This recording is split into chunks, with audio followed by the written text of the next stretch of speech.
আমি আজকে দেশি মুরগি রান্না করবো। এই যে কেটে আনা, আমি কেটে নিয়ে এসেছি। দেশি মুরগির ঝোল হবে আলু দিয়ে, একদম নিট দেশি।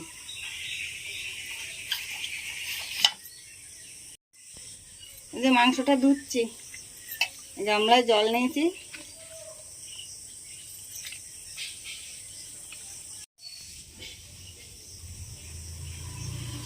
হয়ে গেছে, তুলে নি।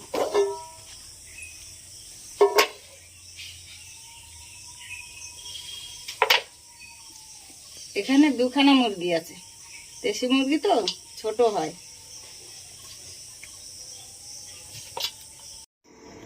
দেখেন মাংস, আমি হলুদ দেব 2 চামচ,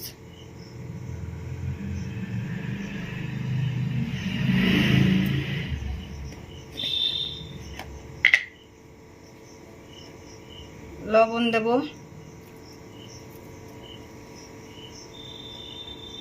2 চামচ।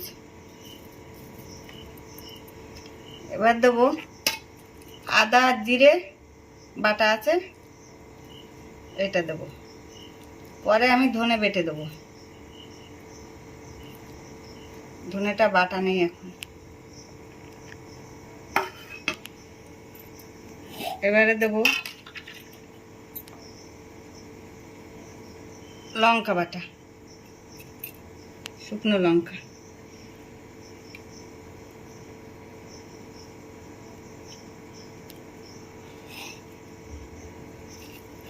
আমি মেখে নেব।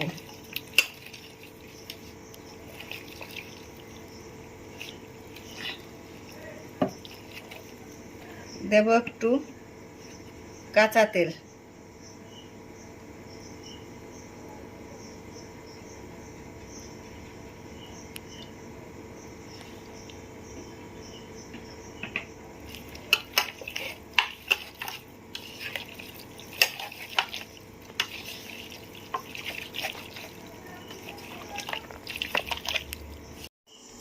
মাংসের জন্য কড়াইতে আমি এলাচ দিচ্ছি, এলাচটা ভেজে নেব। কড়াইতে এলাচ, ধনে, জিরে এগুলো আমি ভেজে রাখছি মাংসের জন্য, ভাজা মশলা। কখন দেব দেখিয়ে দেবো।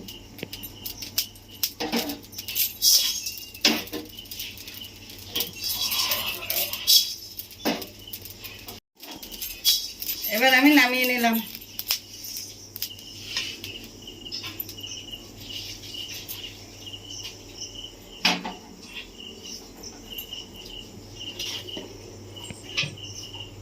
এই যে এলাচ ধনে জিরে গুঁড়ো করব।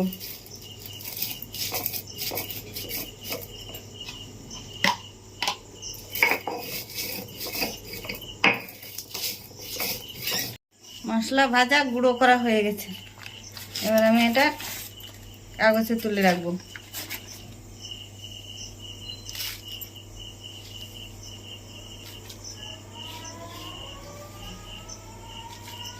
এই যে এলাচ, লবঙ্গ, দারচিনি, গোলমরিচ কখন দেব বেটে দেখিয়ে দেবো। রান্না করবো আমি কাঠে, কেন দেশি মুরগি তো। এই যে উনুন ধরিয়ে দিয়েছি, তেল দেব।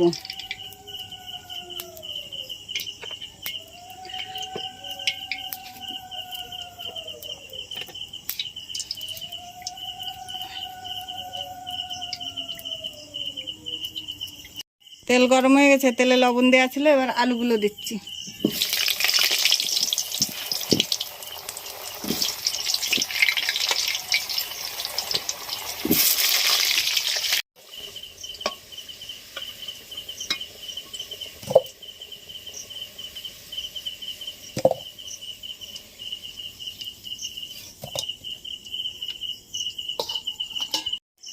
তেলে দেবো এবার আমি শুকনো লঙ্কা, তেজপাতা, জিরে,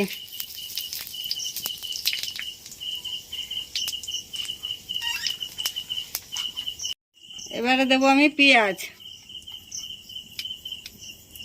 পেঁয়াজ বাটা, রসুন বাটা,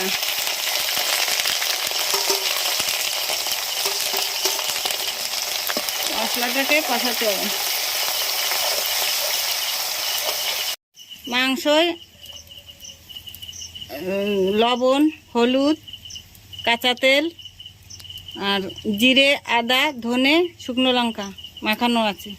বেশ কিছুক্ষণ আমি মেখে রেখেছি। এবারে দিয়ে দেবো।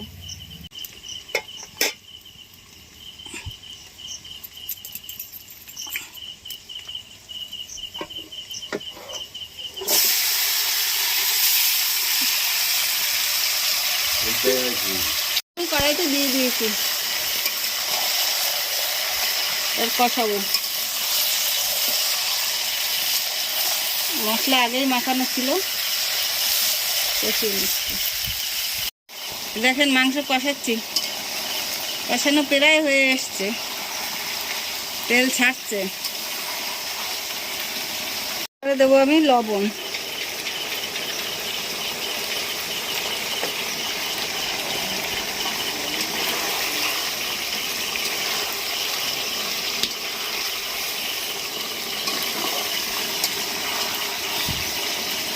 এবার আমি জল দেবো।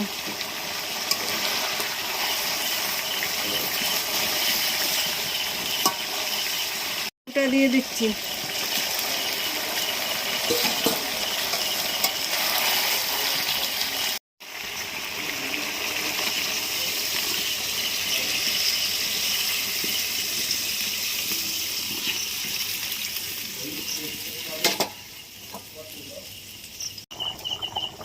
দেখেন আমার ঝোল ফুটছে। কাঠে রান্না তো পরিষ্কার দেখা যাচ্ছে না, ওই যে আচ্ছা আচ্ছা লাগছে কাঠ। এবার আমি গরম মশলাটা দিয়ে দেবো, আমার তরকারি হয়ে গেছে।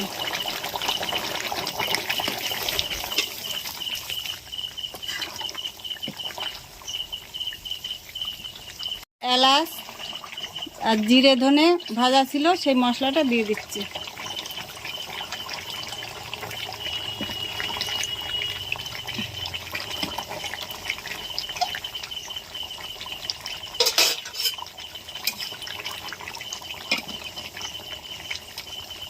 এই দেখেন দেশি মুরগির ঝোল। এইভাবে আমি যেভাবে রান্না করেছি, এইভাবে রান্না করে খেয়ে জানাবেন কেমন হলো। লাইক করবেন, কমেন্ট করবেন।